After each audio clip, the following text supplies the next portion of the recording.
Salut, salut! Aujourd'hui une vidéo pour, attention les filles, bon les hommes aussi, aux pervers narcissiques. Et je vais vous expliquer comment savoir si c'est un pervers narcissique.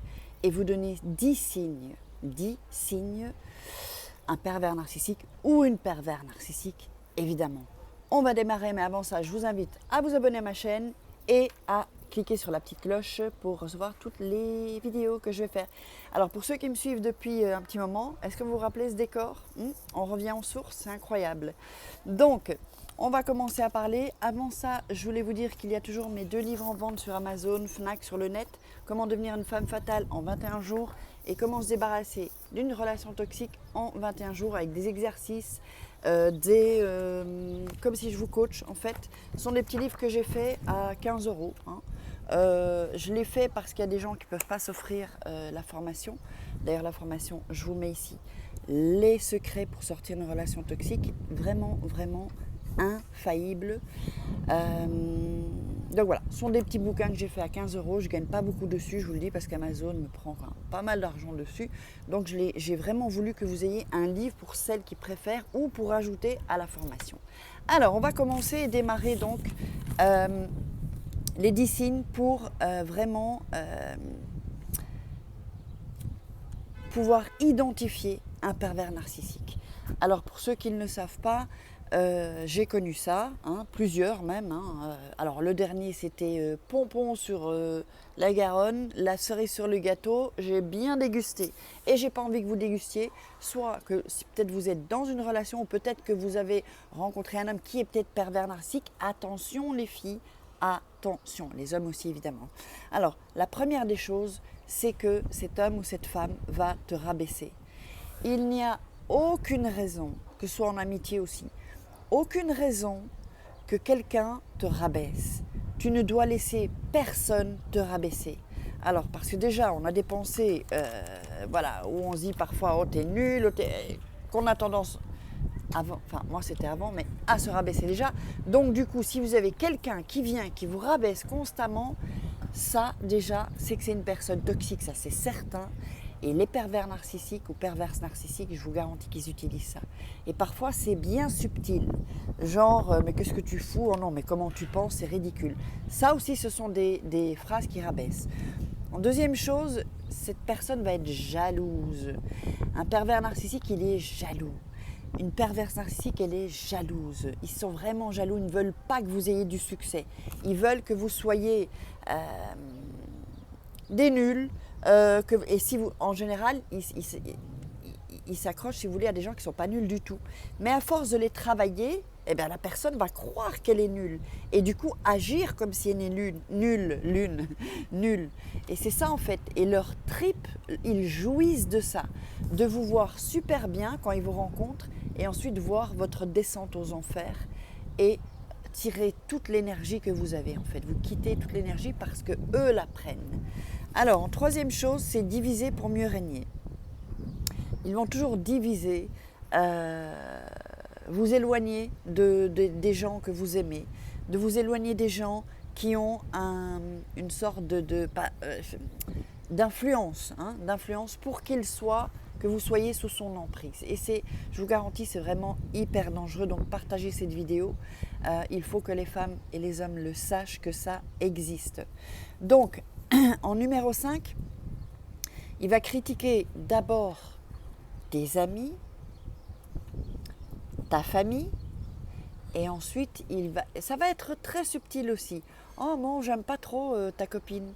Ou ah ouais, mais tu trouves pas que ta mère exagère un peu, et vous mettre contre ces personnes. Comme ça, comme on dit, diviser pour mieux régner, c'est-à-dire qu'ils divisent tout le monde et vous vous retrouvez toute seule en fait. Et si vous êtes toute seule, ils savent que vous n'allez pas communiquer avec les autres, que vous n'allez pas, comme ça quand ils commencent à vous faire du mal, vous n'allez pas le dire. Au début en général c'est ça, on a honte, on n'ose pas le dire. Dites-moi si vous êtes d'accord dans les commentaires. Et ensuite, il va vraiment vous avoir sous son emprise. Et c'est là et c'est tellement insidieux, c'est tellement bien fait. Ils sont très, très, très, très, très, très forts. Mais vraiment très, très forts.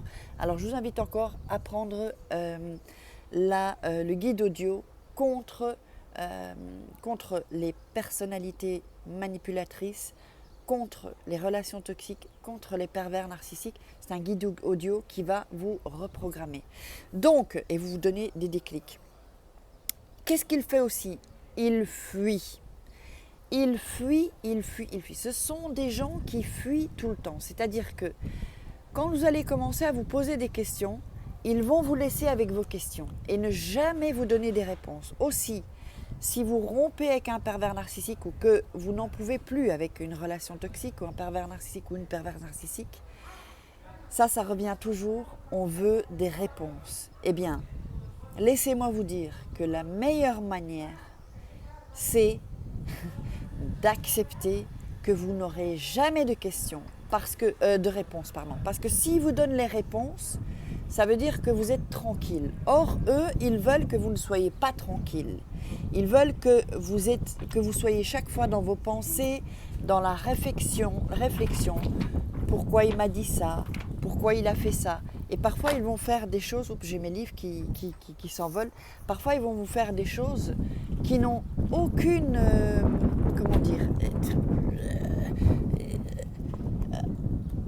ni queue ni tête, pour que vous disiez, mais pourquoi il m'a dit ça? Pourquoi il a fait ça? Et en fait, tant que vous restez dans cet état, en fait, vous êtes comme bloqué, en fait, comme même hypnotisé. Et vous cherchez des réponses. Vous commencez parfois à vous en parler, ou vous lui demandez des réponses. Il ne vous les donnera jamais. Vous n'aurez jamais de réponse qui pourra vous satisfaire ou vous faire comprendre les choses. Donc, avec un pervers narcissique ou une perverse narcissique, laissez tomber. N'essayez pas de comprendre parce qu'il n'y a rien à comprendre. Ce sont des êtres qui sont coupés de leurs émotions et qui se nourrissent vraiment du malheur des autres, qui se nourrissent du fait que les autres commencent à déprimer. Et ils vont tout faire. Vous savez, c'est comme un marteau sur un clou. Ils n'arrêtent pas jusqu'à ce que le clou soit enfoncé. Et il se pourrait très bien que ce soit le dernier clou de votre tombe. Donc faites bien attention. Le guide audio se trouvera aussi en premier commentaire épinglé et en dessous de la vidéo dans la description. Alors, avec toutes les ressources que vous pouvez avoir. Donc, il va aussi vous ghoster. Alors ça, c'est leur truc. C'est quelque chose qui... Et vous savez, on ne se rend même pas compte. Moi, pour parler un peu de ce qui s'est passé avec mon ex-pervers narcissique, en fait, et je ne m'en rendais pas compte, en fait. C'est ça le truc affolant, c'est qu'on ne s'en rend pas compte. C'est après, en fait, quand on a bien souffert, qu'on commence à se dire « Ah, mais attends, mais il faisait ci, il faisait ça. » Et en fait, il vous ghost. Donc, ça veut dire, c'est quoi ghoster? Comme un fantôme, il disparaît. Et en fait, c'est leur tactique. Ils disparaissent, puis ils reviennent. Ils disparaissent et ils reviennent. Et donc, en fait, ça nous met dans un état de manque, parce qu'on est comme drogué, il faut le savoir, et l'accepter. Même pire que des drogués, je pense. Et donc, en fait, ils savent que quand ils vont vous ghoster, quand ils disparaissent, qu'ils vous laissent sans réponse, en fait, vous ne savez rien de lui. Il faut que vous sachiez que lui, il va vous espionner de loin, toujours. Et ensuite, il va revenir. Pourquoi? Il revient pour voir s'il a toujours du pouvoir sur vous. Et ça, c'est vraiment jouer avec le mental des gens. C'est ce qu'il y a de pire, en fait, de pire. Et donc, ça, c'est leur kiff, en fait. Ils jouissent vraiment de ça. Parce qu'ils savent que vous souffrez et ils attendent que vous craquez. Et que vous soyez à leurs pieds, en fait. En septième chose, ils vont vous culpabiliser. Ils jouent beaucoup sur la culpabilité. Alors, ils vont faire en sorte que vous vous sentiez fautive. Même si vous n'avez rien fait de fautif, en fait, même si ce n'est pas de votre faute, ils vont vraiment inverser les choses pour que ce soit de votre faute ou qu'en tout cas, vous pensiez que ce soit de votre faute. Et c'est là on commence à être dans une sorte de culpabilité. La culpabilité est très ça ronge votre esprit. En réalité, ça ronge votre esprit. Juste un petit instant, si vous me permettez. Perdona, lo mismo por favor. Y un vaso de agua, gracias. Bon, excusez-moi. Donc, comme j'explique toujours, la culpabilité, ça sert juste à une chose, c'est-à-dire reconnaître l'erreur qu'on a faite et ensuite pour ne pas répéter les mêmes erreurs. Parce que l'être humain, il répète toujours les mêmes erreurs. Mais quand vous n'avez pas fait d'erreur et qu'on vous fait croire que vous avez fait une erreur, donc vous vous sentez coupable, là, encore une fois, c'est le pire qu'on puisse faire à l'être humain. D'ailleurs, dites-moi si vous avez une personne qui vous culpabilise. Et ça, j'ai même pas de mots en fait. C'est horrible. Je sais vraiment ce que vous ressentez et je sais que c'est horrible parce qu'on croit en fait que c'est de notre faute. Comme on se pose des questions et qu'il ne donne pas de réponse, on se dit c'est peut-être moi qui ai mal fait ou je suis pas bien, je suis nulle, il est trop bien ou voilà. Et donc on commence vraiment à aller dans la culpabilité et c'est là qu'on commence un peu à mourir en quelque sorte, à mourir et à déprimer. Ça peut aller très très loin. Il y a des femmes et des hommes qui sont allés très loin dans la déprime, dans la dépression. Il y a même des tentatives de suicide. Donc il faut vraiment vraiment faire gaffe avec qui vous êtes. Donc, il va aussi, et ça c'est quelque chose que je ne croyais pas possible. Je vais vous expliquer pourquoi il vous mente. Moi en fait, mon ex il disait non, mais moi je mens jamais. Et en fait, à force de me répéter je mens jamais, eh bien on pense qu'il ment jamais. Or, quand on était ensemble, je voyais son jeu de manipuler d'autres gens en fait. Et à un moment, je me souviens que vers la fin, je me suis dit, mais attends, en fait, lui, il réfléchit, il est en train de mettre des stratégies de manipulation, il ment, et pour arriver à ses fins. Et donc, je me suis dit, alors il doit le faire avec moi. Et en fait, il y a un truc qui restera certainement sans réponse. Il avait inventé que son frère avait dit que je ne pouvais plus appeler son frère. Et je pense que ça, c'était un mensonge, en fait. Pour me bloquer en fait, parce que comme je commençais un peu à parler de ce qu'il faisait à son frère et à sa femme, pour vraiment diviser en fait. Et c'est vraiment ce qu'il va faire. Donc il allait raconter aussi des trucs sur moi et il faisait croire, parce que je me rappelle qu'un jour j'ai eu son frère qui m'a dit, alors écoutez bien, alors là, donc c'est moi qui payais pratiquement tout et son frère m'avait dit, ouais mais on ne sait pas qui est là pour l'argent. J'ai dit, comment ça pour l'argent? J'ai dit, mais ton frère, il travaille pas. Et puis il me disait, je ne sais pas. Donc en fait, c'est qu'il est allé répéter des choses. Et en fait, ce que vous devez savoir, c'est que le pervers narcissique, il dort jamais, lui. Ou elle. Ils dorment jamais, ces gens. Ils sont tout le temps en train de réfléchir à des stratégies. Et en fait, ils vont raconter des choses à certaines personnes pour les mettre contre vous. Et c'est pour ça qu'à un moment donné, vous connaissez des gens, vous voyez des gens qui sont distants avec vous ou qui vous voient d'une mauvaise manière, y compris votre famille ou sa famille ou des amis, et vous ne savez pas pourquoi. Mais c'est parce que lui, il a déjà travaillé. Il a travaillé ces gens, mais un truc de malade, quoi, en fait. Waouh, je connais des gens qui font des stratégies, mais là, waouh, c'est vraiment... J'ai pas envie que vous aussi, vous tombiez sur ce genre de personnes. Évidemment, ils vont travailler la confiance en vous, vous allez la perdre. D'ailleurs, il y a un programme dans la description pour avoir confiance en vous, c'est sous forme de défi, c'est vraiment trop top. D'ailleurs, il faudra que je le fasse en livre. Et donc en fait, en 9e chose, il va vous faire croire que vous êtes folle ou fou. Et ça, encore une fois, c'est une chose horrible. Faire croire à quelqu'un qu'il déraille, ou qu'il est fou, qu'il est folle. Et en plus, il va aller dire ça aux autres personnes, évidemment. Donc, il va rallier tout le monde un peu contre vous. C'est vous qui allez passer pour la méchante, pour la folle. Et pourquoi? Parce que, en fait, il va commencer à vous provoquer. Et souvent, il va vous provoquer quand vous serez avec des gens. Pourquoi? Parce que, comme lui, il a fait un travail avec vous, il y a un moment, il va vous provoquer, il sait où appuyer, et vous allez péter un câble. Dites-moi si vous n'avez pas pété des câbles. Moi, j'en ai pété des câbles, je vous le dis. Et en fait, vous allez péter, je vais vous raconter une histoire, vous allez péter des câbles devant les gens.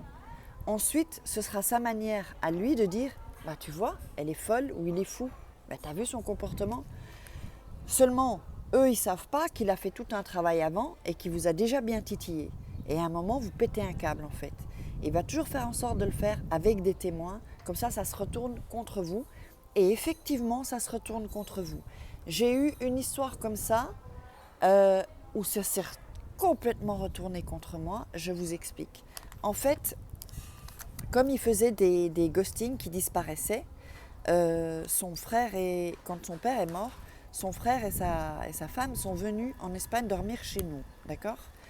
Et moi, avec mon ex, parfois je jouais la chieuse en fait, mais c'était pour déconner et, et il disait qu'il adorait ça chez moi. Donc moi je continuais. C'était quoi faire la chieuse? C'était genre quand on était à la maison, comme c'était quand même c'était un duplex, je disais ah où tu es exprès par téléphone alors que je pouvais descendre ou lui dire où tu es. Et c'était si vous voulez un private joke qu'on faisait ensemble en fait. Mais lui, il s'est servi de ça pour dire que pratiquement que je le harcelais. Et en fait, quand il était gracias, quand gracias. En fait, eux ils sont partis, moi je travaillais, gracias, et eux ils sont partis à l'avance. Ils sont partis à l'avance, c'était dans une autre ville pour l'enterrement. Et moi je travaillais donc j'allais aller plus tard. Et c'était un peu plus tard.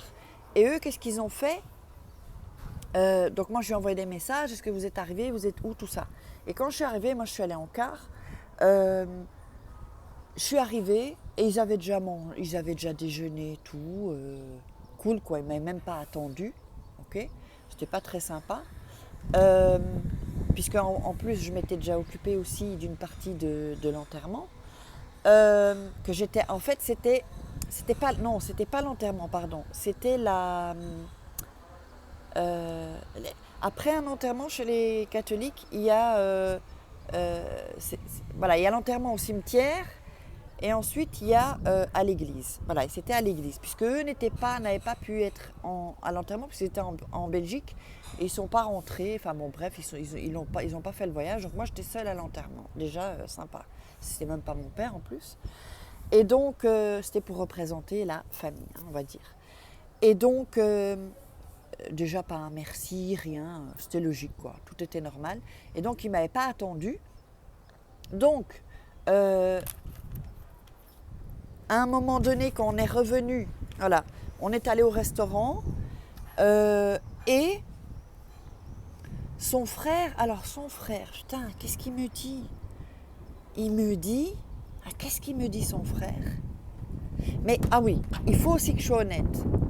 Moi, je pétais des câbles parce que il partait, il allait en Belgique et il faisait comme si j'existais pas. Or, on était depuis quelques années ensemble. Hein. Donc, ça veut dire que chaque fois qu'il partait, et quelques mois en plus, donc moi, je restais à tout payer. Lui, il travaillait pas, moi, je travaillais. Donc, on vivait ensemble, mais je payais tout. Et donc, il me parlait pratiquement pas, il répondait pratiquement pas.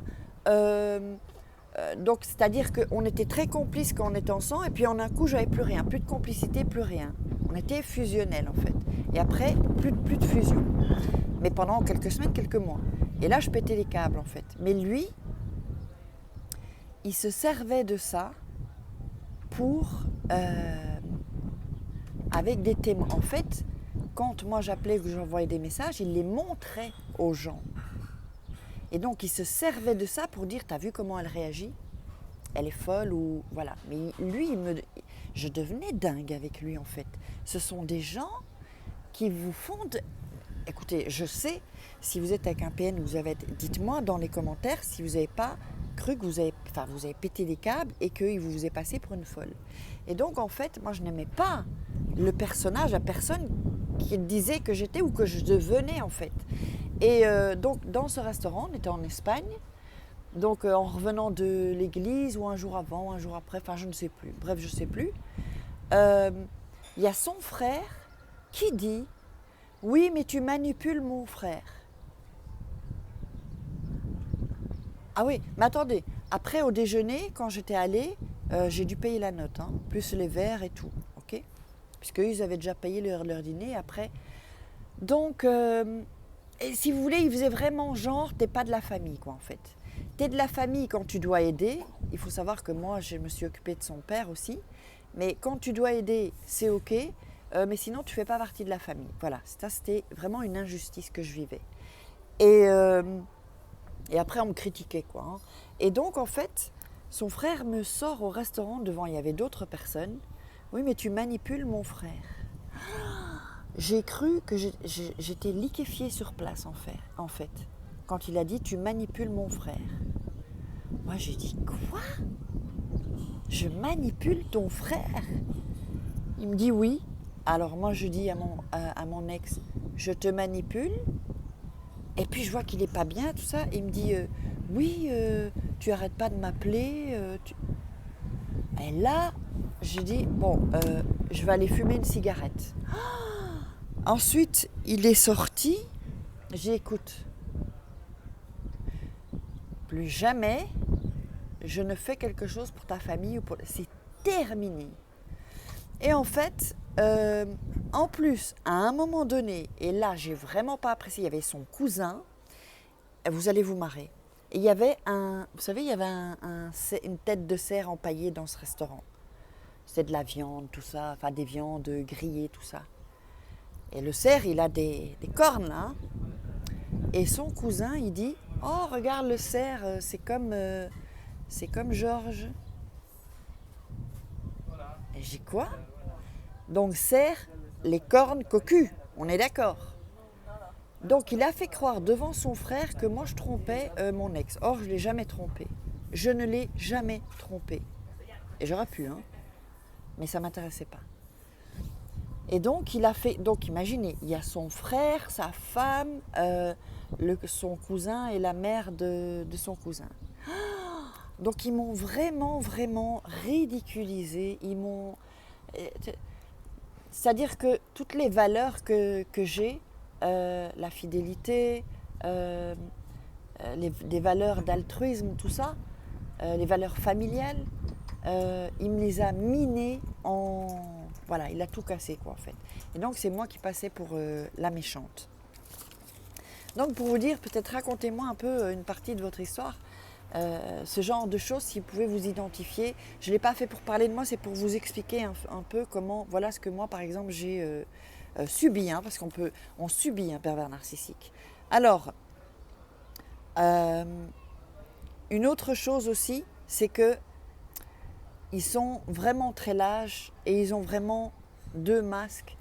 Et ce sont des faux culs de première. Il n'y a pas plus faux cul que ces gens-là. Oh mon Dieu! Et je me souviens d'un jour, en fait, où vraiment j'ai pris conscience de ça. Hein. On déménageait et on allait d'une rue à l'autre, hein, c'était pas loin. On déménageait d'appartement. Et moi, j'ai commencé à péter un câble, parce qu'il était tout le temps à se plaindre, et ci et ça, et ci et ça. J'avais payé des déménageurs, et il y avait une partie, si vous voulez, des vêtements, des trucs où vous ne voulez pas payer les déménageurs, parce que c'était 1 heure. Or, c'était moi qui payais quand même les déménageurs. Et lui, il ne voulait pas payer de déménageurs. Donc, du coup, on a dû faire quelques trucs en marchant jusque dans la rue, c'était pas loin. Et en fait, je me rappelle qu'on était en bas et à un moment, j'ai pété un câble et là, je lui ai dit, écoute, si tu t'arrêtes pas, je te fonce dedans. Et là, j'étais devenue vraiment...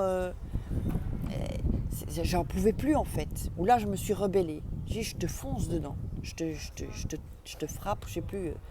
Voilà. Et là, il a eu chaud. Il a eu peur un peu. Et là, donc pour vous dire qu'ils sont lâches et faux cul. Et donc, on fait le chemin jusque dans la rue.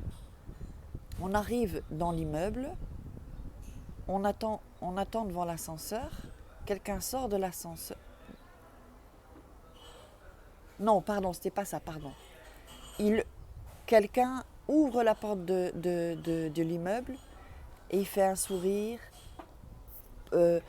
Allez-y, genre à la personne. Il ouvre, il garde la porte ouverte. Et je dis, mais franchement, t'es un faux cul, quoi, en fait. On vient de se disputer. Et toi, t'es là, ouvre, et j'y étais poli. Il dit non, mais il m'avait dit, je fais ça pour vous dire qu'il était calculateur. Je fais ça pour montrer. Donc lui, il était toujours au-dessus des autres. Hein, pour lui montrer que même si je suis en basket, je suis d'une bonne éducation, blablabla. Et ensuite, quand on est redescendu, il y avait une personne dans l'ascenseur et il souriait, qui descendait avec nous. Après, je dis, mais comment est-ce que d'une dispute, que tu étais fâché, tu peux en un coup faire un sourire? Je vous jure, comme si c'était rien passé, alors que moi j'étais fâchée encore, ce qui est normal. Et pour vous dire qu'ils ont vraiment un masque de malade en fait. Et ils ont vraiment une double face, le poker face comme dans les Lady Gaga. Et ça, faites bien attention. Faites bien attention aux personnes. En général, les gens sont gentils et ils ne vous veulent pas de mal, je bégaye. Mais il y a certaines personnes qui vous veulent du mal et qui veulent profiter de vous, mais ce n'est pas une généralité. Il faut vraiment que, parce que ça, quand on est sorti avec qu'on a eu une relation avec un pervers narcissique ou une perverse narcissique, on peut penser que tous les hommes ou toutes les femmes sont comme ça. Ce n'est pas vrai. Ce n'est pas vrai, mais il faut bien savoir que l'humain, l'humain, il n'est pas mauvais ou bon. Nous avons tous les deux du bien et du mauvais en nous. Mais les pervers narcissistes ou les perverses narcissiques, je le dis en espagnol, en anglais plutôt,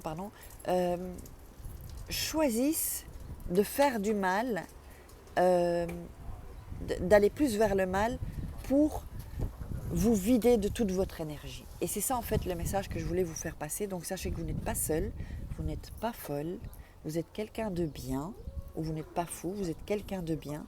Et je vous laisse aussi d'autres masterclass. Je vous love. Bisous.